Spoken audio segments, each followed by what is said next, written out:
এগৰাকী আইতাৰ দুৰ্দশাৰ কাহিনী। আইতাৰ মুখৰ আগৰ ভাত কাঢ়ি খাইছে ঠিকাদাৰে।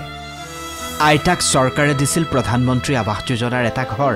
ঘৰৰ নামত অহা ধন হজম কৰিলে ঠিকাদাৰে, কিন্তু আজিও সম্পূৰ্ণ নহ'ল আইতাক চৰকাৰে দিয়া ঘৰটো। ফলত চকু পানী টুকি সংবাদ মাধ্যমৰ কাষ চাপিল আইতা। আশীৰ ঊৰ্ধৰ এই আইতাগৰাকীৰ নাম থেবলী নাথ। বিশেষভাৱে সক্ষম পুত্ৰৰ সৈতে এই জৰাজীৰ্ণ ঘৰটোতেই বাস কৰে আইতাগৰাকী। বাক্সা জিলাৰ নিকাচি VCDCৰ অন্তৰ্গত দীঘলডঙাৰ থেবলী নাথে চৰকাৰৰ পৰা পাইছিল প্ৰধানমন্ত্ৰী আৱাস যোজনাৰ এটা ঘৰ, কিন্তু ঘৰটো আজি পৰ্যন্ত নিৰ্মাণ নহ'ল। ঘৰটোৰ নিৰ্মাণৰ দায়িত্ব পাইছিল মহেন নাথ নামৰ এই ঠিকাদাৰজনে। এই পৰ্যন্তলৈকে আইতাগৰাকীৰ পৰা মহেন নাথে ল'লে 1,30,000 টকা, কিন্তু ঘৰটো আজি পৰ্যন্ত সম্পূৰ্ণ নোহোৱাত এতিয়া ক্ষোভ জাৰিছে আইতাগৰাকীয়ে। টাকা পইচা লাগে আনি দিছোঁ খালাচ কৰি, এতিয়া ঘৰ নিদে ভালকে ওলে। বাহুঙা কৈছে বোলে ঘৰটো বান্ধি দিম, পইচাটো দিবি। ময়ো ভাবছোঁ কি হয়ে ঘৰটো কমপ্লিট কৰি উলিয়াই দিব। মই পইচাটো দেঙে আনি দিছোঁ। গোটেই দিছোঁ নাই আৰু।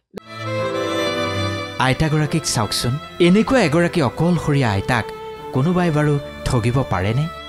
এইবাৰ মন কৰক ঠিকাদাৰে নিৰ্মাণ কৰা এই ঘৰটো।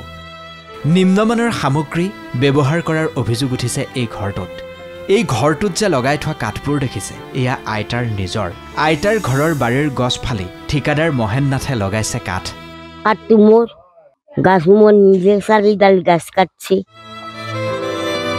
আইতাগৰাকীৰ কাষত সংবাদ মাধ্যম উপস্থিত হোৱাৰ লগে লগে নিজৰ চাফাই দিবলৈ আহিল মহেন নাথ। ঘৰটোৰ কামখিনি গোটেইখিনি কৰিছোঁ। নিয়মটো 1,50,000 টকাই দি ঘৰটো কমপ্লিট কৰিব লাগে। খিৰিকীৰ দৰ্জা ফ্ল'ৰো নাই আৰু আপোনাৰ প্লাষ্টাৰ নাই। এইখিনি কাম কৰি দিব লাগে। এইখিনি চেয়াৰমেনে জীয়াৰে আছে, কথাটো কৈছে যে আপুনি গাঁৱৰ মুখ্য মানুহ হিচাপে কামখিনি চলাই দিয়ক, আমি অন্য ঠিকাদাৰ কৰিব নালাগে, আপুনি চলাই বোলো হয় নেকি? তেনেহ'লে হ'ব দে বাৰু, কিবাকৈ চলাম।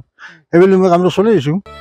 কেমেৰাৰ সন্মুখতেই মহেন নাথে ওলোটাই ধমকহে দিলে আইতাগৰাকীক। কিন্তু কাৰ ভুলৰ বাবে আইতাগৰাকীৰ ঘৰটো আজিলৈকে সম্পূৰ্ণ নহ'ল? ঠিকাদাৰৰ বিৰুদ্ধে বিভাগীয় কৰ্তৃপক্ষই ব্যৱস্থা গ্ৰহণ কৰিবনে? মুখ্যমন্ত্ৰী ডক্টৰ হিমন্ত বিশ্ব শৰ্মাই যিমানেই কাৰা নিৰ্দেশ জাৰি কৰিছে, তাৰ পিছতো কিন্তু একাংশ ঠিকাদাৰে মুখ্যমন্ত্ৰীৰ নিৰ্দেশক ভেঙুচালি কৰিছে।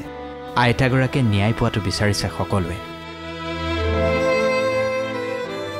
মুছলপুৰৰ পৰা শংকৰ ৰাজবংশী, DY365।